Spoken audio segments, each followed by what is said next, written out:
बहुत समय पहले की बात है। काशीपुर नाम का एक बहुत छोटा सा गांव था। वहां के लोग बहुत ही हंसी खुशी एक दूसरे के साथ मिलजुल कर रहते थे। इस गांव में हरिया नाम का एक व्यक्ति रहता था। उसके परिवार में उसकी पत्नी और 2 बच्चे थे।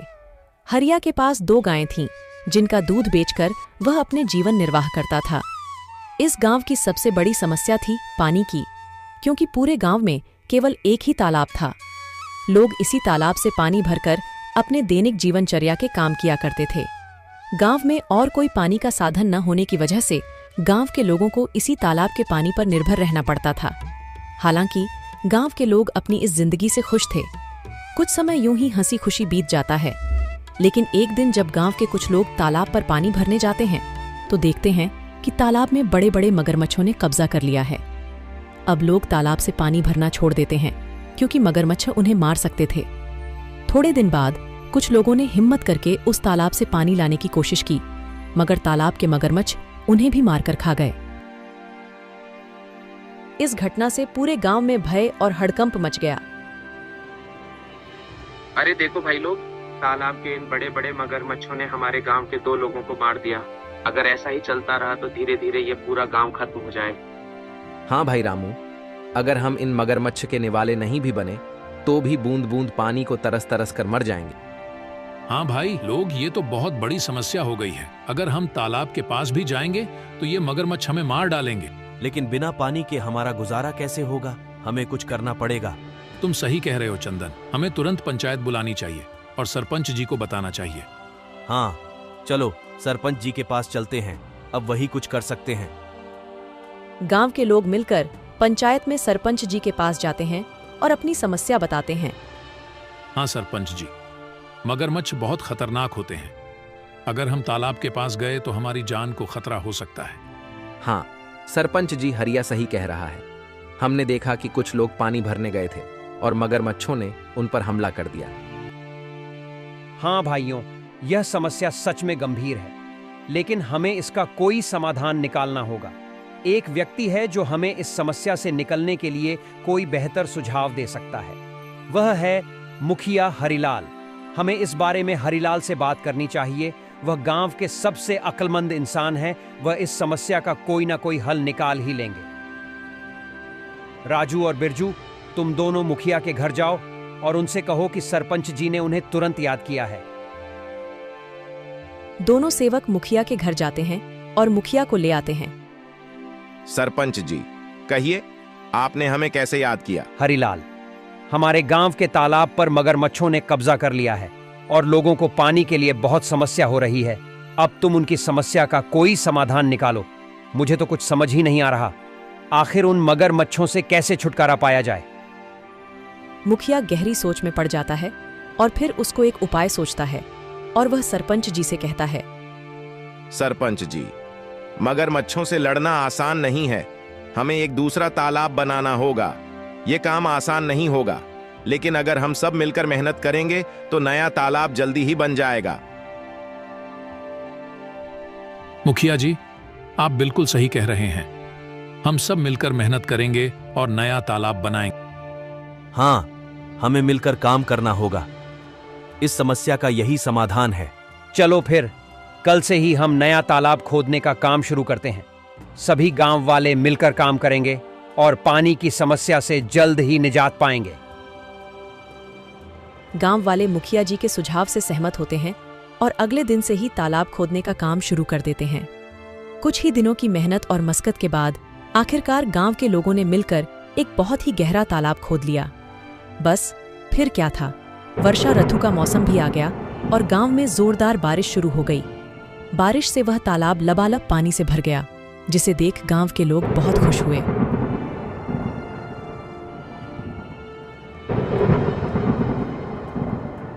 अरे हरिया, यह देखो, हमारा तालाब कैसे पानी से भर गया है। अब हमें पानी के लिए उस मगरमच्छ वाले तालाब में जाने की जरूरत नहीं पड़ेगी। हम यही पास ही के तालाब से पानी भर लिया करेंगे। हाँ काका, आज मैं बहुत खुश हूँ। आखिरकार हमारे गांव को इस पानी की समस्या से निजात मिल ही गया।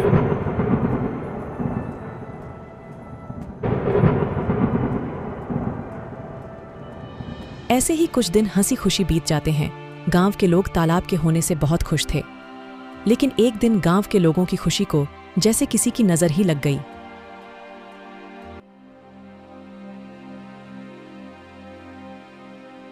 सुनिए जरा, ये तालाब से मटकी भरकर ले आना।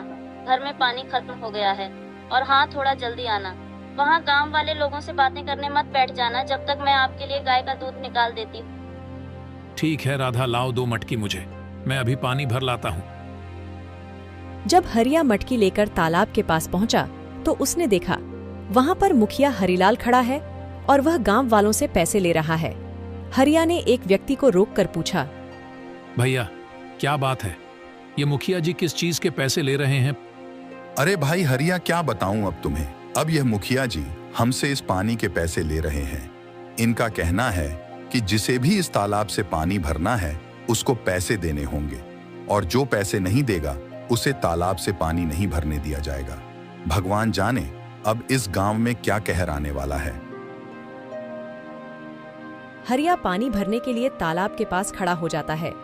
जैसे ही वह तालाब से पानी भरने जाता है, मुखिया उसे रोकते हुए कहता है, हरिया, तुम क्या कर रहे हो? तुम्हें पता नहीं है कि यहाँ से पानी भरने के लिए पैसे देने होंगे? लेकिन यह तो गांव का तालाब है, यहाँ पानी भरने के लिए पैसे क्यों देने पड़ेंगे? यह नियम अब बदल गया है। यहाँ से पानी भरने के लिए हर किसी को पैसे देने होंगे। ये तो सरासर अन्याय है। ये तालाब सबके लिए है, हमने मिलकर इसे खुदा है। तुम पैसे कैसे मांग सकते हो? मुझे कानून मत सिखाओ, यह मेरा आदेश है, और जो इसे नहीं मानेगा उसे तालाब से पानी नहीं मिलेगा। यह बिल्कुल गलत है। मैं इस बात को जमींदार साहब के पास ले जाऊंगा। तुम्हें इसका जवाब देना होगा। जाओ जाओ, जमींदार साहब के पास जाओ। लेकिन तुमने इस बारे में जमींदार के सामने अपना मुंह भी खोला तो तुम्हें और तुम्हारे परिवार को इसके गंभीर परिणाम भुगतने पड़ सकते हैं। मेरी शिकायत करने से पहले एक बार अपने परिवार के बारे में भी सोच लेना। हरिलाल से पंगा लेना तुम्हारे परिवार पर भारी पड़ सकता है। ठीक है, मैं पैसे दे दूंगा, लेकिन याद रखना यह अन्याय ज्यादा दिनों तक नहीं चलेगा। हरिया मजबूरी में पैसे देकर पानी भरता है और वहां से चला जाता है। राधा, जो हम सब गांव वालों ने मिलकर तालाब खोदा था, मुखिया जी ने अब उस पानी भरने पर रोक लगा दी है। मुखिया ने कहा है कि अगर पानी चाहिए तो तुम्हें इस पानी की कीमत चुकानी होगी। ये मुखिया अपने आप को समझता क्या है? देख लेना, एक दिन इसके पापों का अंत जरूर होगा। हम गरीबों की इसे एक दिन हाय जरूर लगेगी। इतनी गर्मी में गरीबों से पानी के पैसे लेता है। देख लेना, एक दिन ये मुखिया बूंद बूंद पानी को तरसेगा। नहीं राधा, ऐसा मत कहो। कोई हमारे साथ बुरा करता है, इसका मतलब ये तो नहीं कि हम भी उसके साथ बुरा ही करें। ऊपर वाला सब देख रहा है, सबको सबकी कर्मों की सजा जरूर मिलती है। मुखिया को भी उसकी किए की सजा एक न एक दिन जरूर मिलेगी। एक दिन गांव में एक नया व्यक्ति आता है और तालाब के पास पानी पीने की कोशिश करता है। ये तालाब तो काफी बड़ा है, यहाँ से पानी पी लेता हूँ, प्यास बहुत लगी है। ऐ, तुम कौन हो? नमस्ते, मैं एक यात्री हूँ और बहुत प्यासा हूँ। बस थोड़ा पानी पीने के लिए रुका हूँ। यहाँ पानी पीने के लिए रुक गए? यहाँ पानी पीने के लिए पैसे देने होंगे। पैसे? लेकिन पानी पर तो सभी का हक है। ये तो सरकारी तालाब है, पानी के लिए पैसे क्यों देने पड़ेंगे?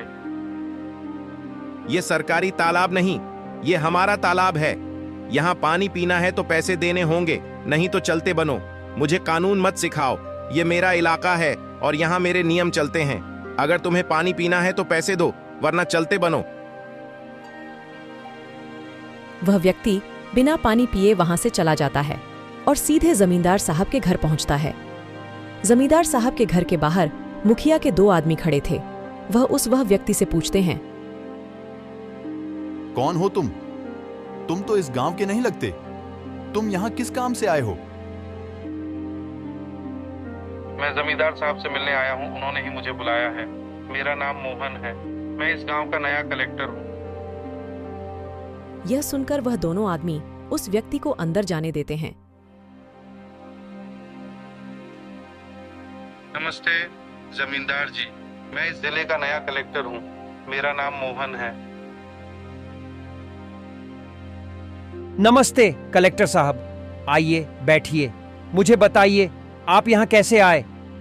जमींदार साहब, मैं यहाँ एक गंभीर समस्या के बारे में बात करने आया हूँ। मैं गांव के तालाब पर गया था और प्यास लगने पर पानी पीने की कोशिश की, लेकिन मुझे पानी पीने से मना कर दिया गया और पानी पीने के लिए पैसे मांगे गए। क्या ऐसा किसने किया? वहाँ मौजूद एक व्यक्ति ने मुझे साफ मना कर दिया और कहा कि बिना पैसे दिए पानी नहीं मिल सकता। तालाब का पानी तो सबके लिए मुफ्त है, यह बहुत गलत है। मुझे माफ कीजिए कलेक्टर साहब, मैं तुरंत इस मामले की जांच करूंगा। जमींदार साहब गुस्से में बाहर खड़े मुखिया के दोनों आदमी को अंदर बुलाते हैं। हमारे गांव में यह क्या चल रहा है? तुमने मुझे इसकी खबर क्यों नहीं दी? मैंने तुम दोनों को किस लिए काम के लिए रखा है? अब तुम सीधे सीधे यह बताओ कि यह जो कलेक्टर कह रहे हैं वह क्या सच है? कलेक्टर साहब का कहना है कि हमारे गांव के तालाब पर गांव के लोगों से पानी के पैसे लिए जा रहे हैं। सच सच बताओ मुझे। जमींदार की फटकार से वह दोनों आदमी सब उगल देते हैं। जी जमींदार साहब, वह मुखिया हरिलाल हैं जो गांव वालों से पानी भरने के पैसे ले रहे हैं। हमने उन्हें बहुत समझाने की कोशिश करी, लेकिन वह नहीं माने। उस मुखिया हरिलाल की इतनी हिम्मत, उसने मेरे पीठ पीछे गांव वालों के साथ ऐसा व्यवहार किया। जाओ, मुखिया को अभी बुलाकर लाओ, और हां, साथ में सारे गांव वालों को भी एकत्रित करके यहां लाओ। थोड़ी देर में मुखिया के साथ ही सारे गांव वाले भी जमींदार साहब के घर पहुंच जाते हैं। गांव वालों, आज मैंने आपको एक जरूरी मुद्दे पर चर्चा करने के लिए बुलाया है। हमें पता चला है कि तालाब के पानी के लिए आपसे पैसे वसूले जा रहे हैं। क्या यह सच है? सरपंच जी, यह सच है। हमें हर बार पानी भरने के लिए पैसे देने पड़ते हैं। हमारे साथ बहुत गलत हो रहा है सरपंच जी। हम पहले से ही मुश्किल में हैं और यह नया नियम हमारे लिए बहुत भारी पड़ रहा है। मुखिया, तुम्हें क्या कहना है? क्या यह सच है कि तुमने पानी के लिए पैसे वसूले हैं? तभी मुखिया का ध्यान उस व्यक्ति के पास जाता है जिसे मुखिया ने पानी पीने से मना कर दिया था। अरे ये व्यक्ति यहाँ क्या कर रहा है? अच्छा, तो इसीलिए लगाई है। मेरी शिकायत देख लूंगा इसको तो मैं। बोलो हरिलाल, ये सब क्या चल रहा है? सच का तो मुझे पता चल ही गया है, लेकिन एक बार यह मैं तुम्हारे मुंह से सुनना चाहता हूं। जमींदार साहब, मैंने ये सोचा था कि इससे गांव के विकास के लिए पैसे जमा होंगे, लेकिन अगर ये गलत है तो मुझे माफ कर दीजिए। माफी का समय अब नहीं है। तुमने गांव वालों और हमारे कलेक्टर साहब के साथ गलत किया है। मुखिया, मैं तुम्हें इस पद से तुरंत हटा रहा हूं। तुमने अपने पद का दुरुपयोग किया है। अब गांव वालों को तुमसे कोई परेशानी नहीं होगी। मुझे माफ कर दीजिए जमींदार साहब। माफी मांगने से कुछ नहीं होगा। अब से तुम इस पद पर नहीं रहोगे और गांव के किसी भी फैसले में तुम्हारा कोई अधिकार नहीं होगा। जमींदार साहब, हमें तो लगता था कि यह तालाब सभी के लिए है, लेकिन मुखिया जी ने इसे अपनी संपत्ति ही बना लिया है।